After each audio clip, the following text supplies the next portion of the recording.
Hello and welcome back to Powered Up Festival, organised and hosted by Ideas Powered. Now, if you've ever published or streamed your own creative content online, or even if you're thinking about doing so, you're probably going to want to hear what today's speaker has to say. That's because in this session, we're looking at things you should consider before you post and exploring how having a better understanding of your rights as a creator can really help you to get the most from the original content you publish online. So to help us understand more, I am delighted to be joined by Jack Rayson-Grant, who is a media lawyer at streaming service Twitch. Jack, welcome to Powered Up Festival. Thank you very much for joining us. Glad to be here. Great stuff. I'm going to dive straight in and kick off with a question about control. So when a creator creates and publishes content online, exactly how much control do they have over it once they press post or press the stream button? Yeah, we've probably spent quite a bit of time thinking about our lighting and our setup and what our backdrop might look like and what the content of our content is going to be. But I'm, advocating for a moment of pause to think about what rights you're creating in your content and what rights you might have after you've posted your content and, how you could protect them. I think when you're publishing content online, when you're posting content online, your works are probably protected by copyright. I know some other sessions in this festival have gone into copyright and other IP rights in more detail. So suffice to say here, the main sort of thing to understand is that you've most likely got rights to control how your content is used because you created it, because you're the author of the content. And so that gives you a bundle of rights, which you should know about. Other than copyright, you probably have some other rights, particularly if you've got a strong and distinctive brand name or logo. But what I'm really interested in exploring is those creative assets that you've published and your copyright and the control that gives you. So if we think about this bundle of rights that you've got, I'm saying, you've created this content, you're in control of it. The first thing I want to think about is, have you already given some of those rights away? It's a common misconception that, everything you see on the internet is free to use. Once it's out there, once you've published it, then you have no control over any further uses of that content. But that's not true. You still remain firmly in the driver's seat and in control of what uses can be made of your content, where else it can be published, for example. But you need to think about where you're distributing your content. Where are you publishing it? Where are you posting it? Chances are when you're starting out, you'll be using a streaming service, some sort of online service provider that enables you to reach your audience. What does your agreement, your contract, what does your agreement with the service say? Chances are you clicked I accept and perhaps didn't read the fine print. But I'm asking you to go back and have a look at that and find out the answer to this question. What rights did that service provider take from you, if any, in the content? Did they just take a license from you? So you still own the content, but you gave the service provider a license to broadcast it on their service? Did you give it to them? Sometimes we use the word assign. Did you sell it to them? What can they do with it? What can you still do with the content? Are there any restrictions on what you can do with it after you've published it? All of that detail will be in the fine print. And, that's where you need to look so that you can understand what your position is. I'm not advocating, certainly when you're starting out, for any amendments or for you to be, approaching the service and saying, actually, you'd quite like a different structure. You're unlikely to have that kind of power, that leverage when you're just starting out. But that doesn't mean that you should be in the dark about what you've given up. And, maybe different services will have different approaches to this, and you might choose which service you use based on their approach to this particular issue. And I think this is linked, to the sort of the question that might evolve as your content business evolves, which is, what's your content strategy? Are you publishing your content everywhere all at once for people to access? Are you using services which don't charge a user any fee, so a free service? Are you using those services to create interest, to build your audience, with an idea of moving your audience towards a paid for platform where you go behind a paywall? You might not have thought about those sort of questions or have resolved what your content strategy is yet, but what rights you have and what rights you've already given up will really inform what you're able to do with your content as you evolve that content strategy. And the sort of last thing to say on that point is, it probably doesn't mean a lot practically right now until it does, so it's definitely worthwhile getting your house in order when you start and having a clear understanding of what you've given up and what you retain in terms of rights and control over your content. Perfect. Makes sense completely. But in terms of, this is a common scenario. So a lot of our followers may have put their creative content online and all of a sudden they see it appear somewhere else without their permission. So in that situation, what does it mean if someone sees their creative work being used somewhere else? Yeah, this is definitely common for all types of content creators. I think what I would say for someone who's starting out is create a sense of ownership and control around your content, even if you're not legally enforcing it, even if you're not suing someone or taking more formal steps against someone. So a practical example of that is, if you're asked by someone else, oh, hey, can I take some of your content and include it in something that I'm producing? If you're being asked that, then and you want to give your permission, give that permission in a formal way. Write it down somewhere. Send an email. It doesn't have to be a contract, but just create this sense of control and ownership over your content so that it's not just assumed by people that they can take samples of your content, for example. Another idea is if you see your content reposted. I mean, this is very common on the internet, right? Particularly with memes and things. If you see your content being reused by someone else who hasn't approached you for permission, ask them for credit. Ask them to credit your handle, your account, however you link back to your content. Most people are going to want to do this, and of course, this helps you grow your audience, right? This is what you're looking to do, is create an audience for your content. So presuming that you're not terribly unhappy with it being posted somewhere else, at least ask for a credit so that it can point back to your account. I think, when we get to the more serious sort of types of unauthorized use of your content, depending on where you're seeing the content, if it's being completely wholesale copy and pasted and being used somewhere else and you're not being credited and you're unhappy with it, most of the places where you see that content being published, that other platform, will have a procedure that you can use, which they might call a takedown procedure, or DMCA. DMCA is just an acronym for a US law that sets out the procedure whereby you, as the creator, as the owner, as someone who controls the content, can contact the other service and say, hey, that's my content, please take it down. So most services, you just go to their website and you'll find somewhere on the service where you can report the content being used in an unauthorized way. I think I would say, just be aware that there are legitimate circumstances where somebody doesn't need your permission to reuse your content, to repost your content. And that differs in different countries and in different contexts. An obvious example is news reporting. Often news reporting doesn't need permission from someone to use a small excerpt of their creative content if it's for the purpose of reporting the news. That's just an example. So I would say that it's best to focus on examples where you really feel like you're missing out on an opportunity because someone else has just copied your content and hasn't asked you, hasn't paid you, hasn't asked you to be involved, and hasn't credited you. Those are the examples where you're going to have more of a chance of doing something about it, rather than just someone using a clip somewhere when it doesn't really affect you.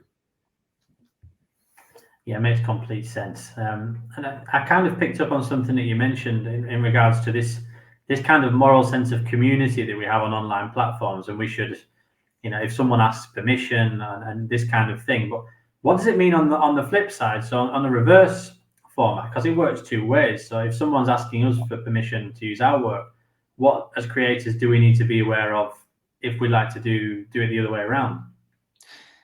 Yeah, I mean, we've talked about you owning your content, you controlling it, you being in the driving seat. That also means that you're responsible for it. So yeah, it's very much the reverse of the 2 points, right? Like when you're creating your own content and you're making these efforts to create this sense of ownership around your content, be sure not to step on someone else's rights in the process. It's ask for permission, have some way of recording that permission, even if it's informal by email, for example, or whatever feels right in the context of whatever kind of potential collaboration or contribution that you're seeking from a third party. The way to think about it is, what is in your content apart from you and the assets that you've produced yourself. A common example is music, or clips from TV shows, for example. Other people's content, you need to get their permission before you use it in your content. And I think the way I would advocate thinking about this is, why haven't you asked for permission? If it's because you think they'll say no, or because you'll have to pay for it, then that's a really good indication of why you shouldn't use it in the first place. And, this is going to be a sliding scale depending on, your profile, the profile of your content, how sophisticated the distribution is, right? Like the more high profile you are, the higher the risks are. And equally, the more high profile the third party content that you want to use is, the higher the risks are. There's a reason you don't see a Beyonce song, in used commercially, except in very, very few circumstances, because there's a great degree of control over very high profile music, for example. And so I think, as you evolve your content strategy, if you start to make some money and you start to have some resources at your disposal, there are things you can do that are very easy, that are inexpensive, to get you access to some third-party assets that you can use to, give that lift to your content that music does. For example, one option is there are things called library music licenses that you can seek out, where you can use tracks which are fully cleared for your use, and you sort of pay a monthly subscription fee in order to access that library. Another example is, you'll be familiar with things like Getty Images, which are image repositories that you can pay a fee to, and you get access to fully cleared, i.e. content that comes with full permission for the use that you want to make of it. To be honest, even before you get to that point where you're making some financial investment potentially in this third-party content, there are also lots of online free resources, sometimes called Creative Commons, where you can find photos and music and different creative assets which, come completely cleared with full permission for your use. You're not going to find a commercial music song in there, but you're going to find lots of stuff that you can use to augment your content. And, I think putting this into context, though, making your content sort of safe, i.e. like making it not controversial from a third-party rights perspective, means it'll stay up on the platform or the service that you've used to publish it. And it also, so, you won't hopefully suffer from any takedown notices, like I mentioned before, from the DMCA. Your content will have a long life. And it also, means that it's ripe for a bigger audience, because more people will see it, and for potentially, commercial opportunities for you to extend your content into new audiences that you're not currently accessing. Yeah, so that's exactly what I wanted to talk to you about next. So let's say best case scenario, we're treating our content professionally, we're sourcing images and music responsibly, and things are starting to go well. So if I'm a creator who growth started coming, the followers and the views are picking up, and I'm starting to be approached by certain brands or potential kind of collaborations that could bring some financial benefit, what sort of advice would you have in that situation when things are on the rise? Yeah, and that will happen. You start to become more popular. You develop an identity that's unique and distinctive, and you've grown your audience. You will be likely approached by companies that might want to work with you. They might even want to pay you to align their brand, their company with you and with your content. This is sort of taking us into the world of sort of influencer marketing, where it's sort of the intersection between content and advertising. And so I think the first thing I would say is about this is this is probably going to feel really exciting when it happens for the first time or the first few times. And I would just say, think carefully about this when you're approached, because the brand is getting in contact with you because they want access to you and your community. So they, that's the reason for them getting in contact with you. So look at the brand. Like, is this the sort of thing that you want to be doing? Is it, do you have a sense of a strategy about how this is going to evolve for you? Is it worth you doing every opportunity that you're presented with? Does that, if you become too exposed commercially, does that mean it cuts you off from some other opportunities that you might want to do, which might not come to you if you've already done a competing brand, for example? Just take a minute of pause to think about what it means and whether you want to align yourself with that brand, because the community that you're building around your content is coming for you. And so they're only going to want to be engaging with content that fits your brand, right? And so really think about that before you go down this path with a certain brand. Once you're deciding to do this, and obviously there's a large range of different opportunities that could come up. It might be a product placement where you're talking about a product that you like. It could be producing content that's specifically for this other brand. There's all sorts of options, but just be really clear when you go into this what your obligations are. What are you being asked to commit to? What are you, if you're being paid, what are you being paid for specifically in bullet points? It's always best to have a written contract spelling out exactly what everyone has to do and who's responsible for what. That might not be how this starts out for you, but at minimum, record those terms in writing somewhere. Just be really clear on what's being asked of you, so that there's not a dispute later after you've published the content whether you should get paid or whether you did it right. And if you aren't clear on the details, ask them to clarify. It's the person who's reaching out to you is in the business of this type of work. So don't be afraid to push them to be more specific. And the second thing to say about that is, if you're going down this pathway where you're going to start to take up commercial opportunities and, publish sort of marketing promotional content like this on your own channel or on your own service under your own name, you need to educate yourself a bit about what extra responsibilities you have as a result of that. So, when we're talking about influencer marketing, if you're posting some content that's linked to an advertiser that you've been paid for, it's your responsibility, you as content owner, not the brand's responsibility, to ensure that that content that you publish is marked as an ad.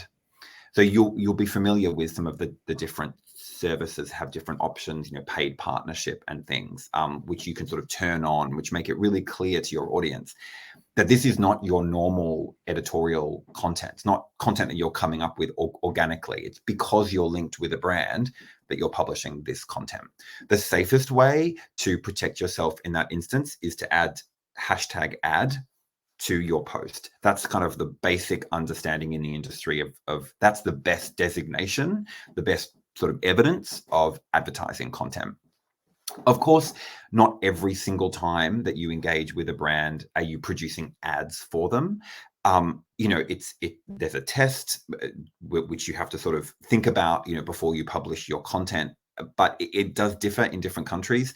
But the basic way to think about it is, if you're being paid in any way, which includes being given something for free, like the product. If you're being given something of value and the brand is exercising some kind of control, if they want to approve the content, if they want to look at it before it's published, if they're involved in any way, then that's an ad. And, the way to think about it is, when you watch television, broadcast television, it's very clear when the episode of the TV show is on and then when the ad break is on. It's not clear in that same way with online digital content. And so the law says we have to use a designation like #ad to make it clear that this is not my normal editorial content. This is a little mini ad break. Yeah, I mean, it makes a lot of sense. And obviously it's still a growing industry now. So these kind of norms, they will evolve over time. But it seems like the key message is to treat your content professionally. And if you're interested in making money from your content, you should be aware of these things and treat it like a professional business. So it's great advice. We're slightly running out of time, Jack, unfortunately. But before we finish, have you got any sort of final tips or words of advice for creators who are looking to power up, if you pardon the pun, and bring their creative ideas online? Yeah, I mean, I think, just to mention a sort of hot topic that exists in that everyone is talking about in the sort of digital content world, not just at the moment, but particularly at the moment, it's content moderation. So it's a little bit along the same lines of the theme about using #ad when you are producing an ad, but it's just, I guess, leaving people with the understanding that when you engage with a service where you're going to post your content, so you've thought about what your obligations are, who owns the content, is it a license, all those things that we talked about. When you've sort of chosen your service or services where you're going to publish your content, you need to know what the rules that they set for their service are. You don't want to be in a situation where you're unaware that if you say a swear word or use a reference that are against the rules of that service, they will boot you off that service, and you'll lose your audience that you've spent so much sort of effort creating. So it's just I guess a nod to content moderation being a real hot theme in digital content at the moment. So it's up to you, it's on you to know what the rules are of the service that you're using, and make sure that you stick within those bounds. Fantastic, Jack. Great insights. Really useful for our audience. I'm sure they're going to get a lot of value from what you've been talking about today. I'll just finish off by saying thank you so much for joining me. It's been a real pleasure talking to you. It's been great. Thanks so much. Okay, take care. Thanks, Jack. Bye-bye.